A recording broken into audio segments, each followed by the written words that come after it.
Takže zdravím vás, priatelia.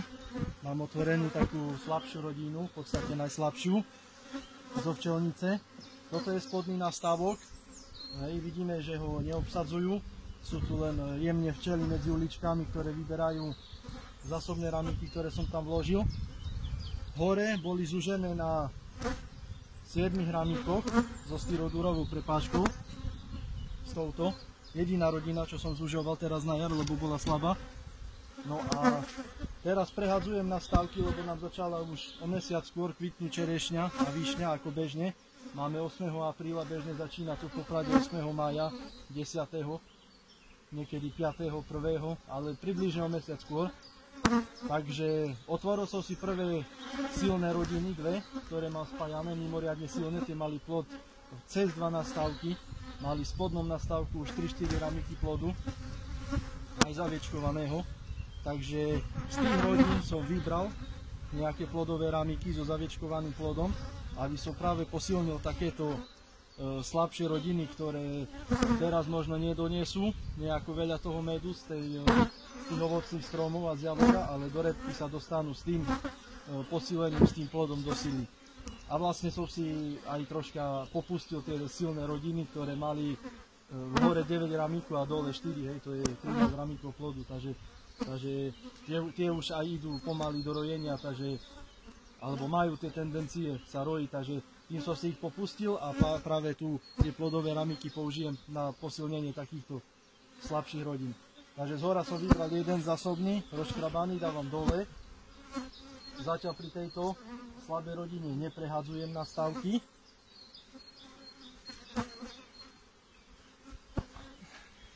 Tak a návrh si položím vlastne ten horný nastavok. Matku som našiel, takže som si ju dal do výkupky. No a majú tu na plod, stavebný rámik, zaplodovaný. Tu je medzistenka ešte nezaplodovaná a tu majú plod. Takže raz, 2, 3, 4, 5 rámikov plodu, ešte medzistenka nie je zaplodovaná.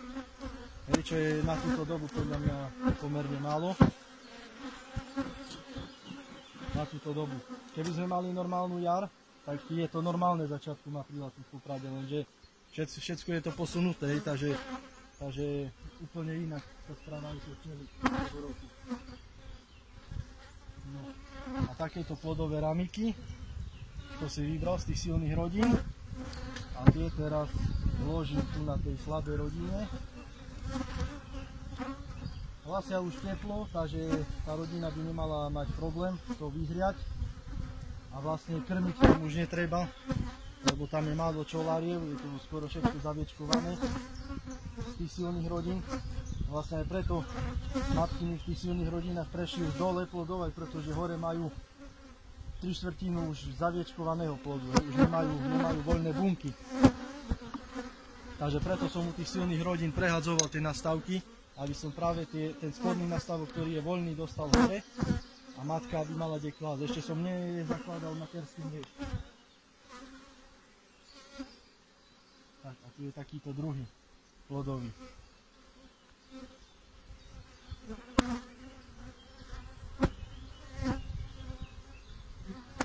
Tak. Pri tejto rodine ešte zatiaľ neprehadzujem nastavky, počkam radšej, nech sa dostane do síly. A potom, keď príde na to, že je správny čas, keď už budú obsádzať plne, ideálne 1,5 na stavku, tak ich prehodím. Tak, matku vypustím. Matka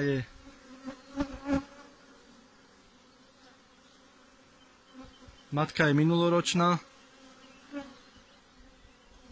Neviem, kde to vidno. Aha, tu som. Matka je minuloročná, značená bielou. Neviem, či to tam vidno na tom.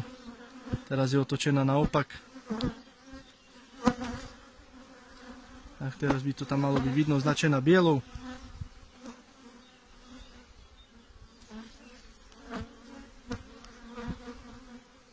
Tam.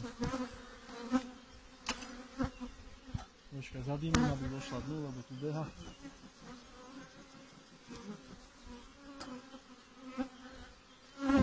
zapíšem si.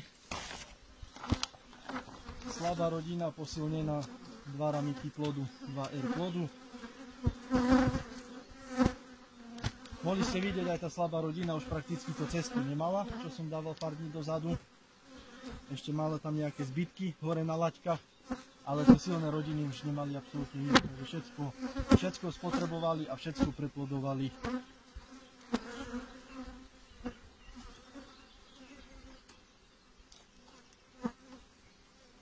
Takže 8.4.24 slabá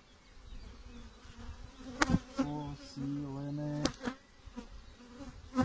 2R plodu.